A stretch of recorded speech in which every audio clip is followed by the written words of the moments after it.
ये हमारी भक्ति, फकीरी माने भक्ति, ये मुश्किल क्यों होगी? क्योंकि हमारी परंपराएं जो भक्ति बाधक वो घनी फैला ली हमने। उन परंपराओं को कम करना है, बिल्कुल सिंपल वे माना पड़ेगा हमने, जब हम सफल हो पाएंगे। हम 20% जो प्रयत्न करेंगे ना रोटी रोटी के लिए, तो भी हमारा गुजारा हो सकता। जो आज हम 100% कर रहे हैं, फिर भी टाइम पर टूक नहीं, और टेंशन लिए फिर प्रत्येक प्राणी। किसी ने देख ले टेंशन होगी, किसी ने देख ले टेंशन होगी। क्या की टेंशन हो रही है? ये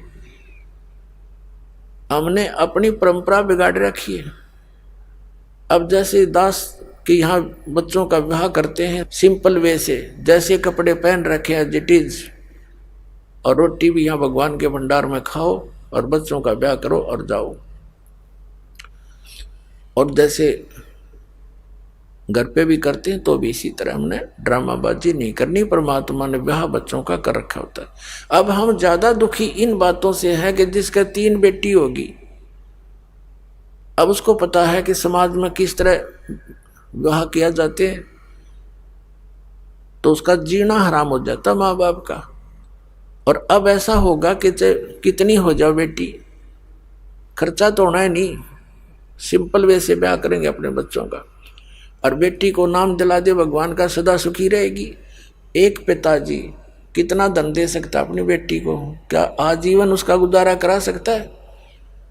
फिर भी उसने अपने संस्कार से ही उसका काम चलेगा। तो संस्कार हम अच्छे बनाएंगे, बचपन से मालिक से जोड़ देंगे उन बच्चों को, तो परमात्मा सदा साथ रहेगा। जहाँ हम उनका साथ नहीं दे सकते, वहाँ भगवान साथ देता है। तो हम दुखी इसलिए हो गए कि हम परमात्मा की उस लाइन से दूर चले गए, जिससे हमें सब सुविधाएं मिलनी थी। अब पहले तो जैसे पुनकर्मी प्राणी थे सतयुग त्रेता द्वापर में, उनके पूर्वजन्म की बैटरी इतनी चार्ज होती थी, वो कुछ भी साधना कर रहे होते थे और चाहे ना कर रहे होते थे, सारे सुखी नजर आते थे। जो साधना कर रहे थे वो ये सोचा करते थे कि हम जो भक्ति कर रहे हैं इसी से हमें लाभ हो रहा है, क्योंकि आत्मा भगवान की भक्ति बिना रह नहीं सकती।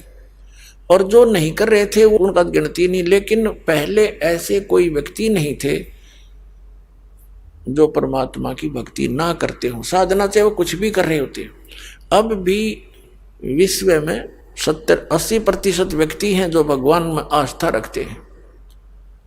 थोड़े बहुत जैसे चीन और रूस जैसे लोग हैं, ये नास्तिक हो गए हैं। ये भी इन नकली गुरुओं के कारण ही हुए हैं, जिनके द्वारा बताए गए भक्ति विधि से परमात्मा से मिलने वाली राहत उनको हुई नहीं, जिस कारण से उन्होंने अपनी सोच से ये विधान बना दिया भगवान कहीं नहीं है, अपना करो और खाओ बस। और काल ये चाहता है कि इनको ऐसी उल्टी पट्टी पढ़वा दूं, ऐसा गलत भक्ति मार्ग बतवा दूं, इनको अध्यात्म लाभ हुआ नहीं, ये नास्तिक हो जा। परमात्मा का ये प्रयत्न रहता है कि इनमें आस्था बनी रहे भगवान की। खुद आते हैं दाता, जगह जगह प्रकट हो जाते हैं, कि कहीं भी रह करके गुप्त, जैसे पहले तो मीडिया भी नहीं था, कम्युनिकेशन भी नहीं था, कहीं भी आ जाते थे, सुना करते थे। एक साधु 10 वर्ष रहा था, उसका पता नहीं, नाम गाम बताया नहीं, और वहाँ बहुत से अक्षेत्र को शिष्य बनाकर भक्ति विधि बताकर उनको बहुत से सुख देकर और अंतर ध्यान हो जाते थे, ताकि परमात्मा की आस्था चा इस बनी रहे।